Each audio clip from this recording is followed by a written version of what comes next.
Hello friends, तो आइए biology के कुछ इंपॉर्टेंट क्वेश्चन करते हैं। फर्स्ट क्वेश्चन है, समान संरचना और कार्य वाली कोशिकाओं के समूह को क्या कहते हैं? ऊतक कहते हैं। समान संरचना और कार्य वाली कोशिकाओं के समूह को ऊतक कहते हैं। ऊतक शब्द का प्रयोग सबसे पहले किस वैज्ञानिक ने किया था? ऊतक शब्द का प्रयोग सबसे पहले बीचेट ने किया था। किसने किया था? बीचेट ने किया था। पादप ऊतकों को मुख्यतः कितने भागों में बांटा जाता है? पादप ऊतकों को मुख्यतः दो भागों में बांटा जाता है। विभाजन करने की क्षमता रखने वाला ऊतक को क्या कहते हैं? विभाजन करने वाली क्षमता को रखने वाले ऊतक को क्या कहते हैं? मेरिस्टेमी ऊतक कहते हैं। शीर्षस्थ मेरिस्टेमी कहाँ पाया जाता है? जड़ और तने के शीर्ष पर पाया जाता है।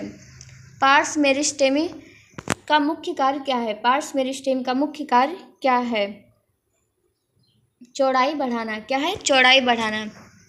अस्थायी ऊतक कितने प्रकार के होते हैं? अस्थायी ऊतक दो प्रकार के होते हैं। कितने प्रकार के होते हैं? दो प्रकार के होते हैं। सरल अस्थायी ऊतक में कौन शामिल नहीं है? जाइलम सरल अस्थायी ऊतक में शामिल नहीं है। पौधों में भोजन संग्रह करने का कार्य कौन करता है? पैरेनकाइमा करता है। कौन करता है? पैरेनकाइमा करता है। पौधों को लचीलापन प्रदान करने वाला ऊतक कौन सा है? पौधों को लचीलापन प्रदान करने वाला ऊतक कोलेनकाइमा है। पौधों को कठोरता और मजबूती कौन प्रदान करता है? पौधों को कठोरता और मजबूती स्केलेनकाइमा करता है। पौधों को कठोरता और मजबूती कौन प्रदान करता है? स्केलेनकाइमा करता है।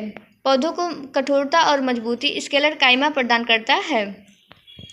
जल एवं खनिज लवणों का परिवहन कौन करता है?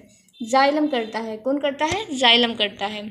भोजन का परिवहन किस ऊतक द्वारा होता है? भोजन का परिवहन फ्लोएम ऊतक द्वारा होता है। जाइलम और फ्लोएम किस प्रकार के ऊतक हैं? जटिल अस्थायी ऊतक हैं। जाइलम और फ्लोएम जटिल अस्थायी ऊतक हैं। जंतु ऊतक मुख्यतः कितने प्रकार के होते हैं? जंतु ऊतक मुख्यतः 4 प्रकार के होते हैं। कितने प्रकार के होते हैं? 4 प्रकार के होते हैं। शरीर को ढकने वाला ऊतक कौन सा है? शरीर को ढकने वाला ऊतक उपकला ऊतक है। रक्त किस प्रकार का ऊतक है? संयोजी ऊतक है। शरीर के विभिन्न भागों को जोड़ने वाला ऊतक कौन सा है? शरीर के विभिन्न भागों को जोड़ने वाला ऊतक संयोजी ऊतक है। क्या है? संयोजी ऊतक। अस्थि किस प्रकार का ऊतक है? संयोजी ऊतक है। किस प्रकार का ऊतक है? संयोजी ऊतक। शरीर में गति उत्पन्न करने वाला ऊतक कौन सा है? शरीर में गति उत्पन्न करने वाला ऊतक पेशी ऊतक है। क्या है? पेशी ऊतक। हृदय में कौन सी मांसपेशियां पाई जाती हैं?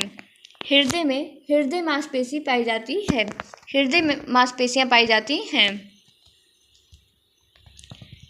स्वैच्छिक मांसपेशियां कौन सी होती हैं?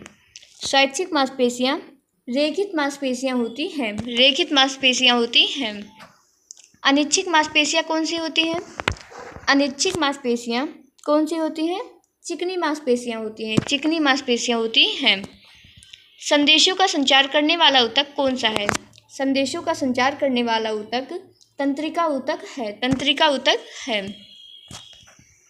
तंत्रिका ऊतक की क्रियात्मक इकाई क्या है? न्यूरॉन है। क्या है? न्यूरॉन। शरीर की सबसे लंबी कोशिका कौन सी है? न्यूरॉन है। क्या है? न्यूरॉन। कंडरा टेंडो क्या जोड़ती है? मांसपेशी से हड्डी जोड़ती है। अस्थिबंध लिगामेंट क्या जोड़ता है? हड्डी से हड्डी जोड़ता है। क्या जोड़ता है? हड्डी से हड्डी जोड़ता है। रक्त का द्रव भाग क्या कहलाता है? रक्त का द्रव भाग प्लाज्मा कहलाता है। प्लाज्मा कहलाता है। लिम्फ किस प्रकार का ऊतक है? लिम्फ संयोजी ऊतक है। किस प्रकार का ऊतक है? संयोजी ऊतक है। Thanks for watching. ऐसे वीडियो के लिए प्लीज़ चैनल को सब्सक्राइब करिए। वीडियो कैसा लगा कमेंट में ज़रूर बताइए। वीडियो को लाइक और शेयर भी करिए। Thank you.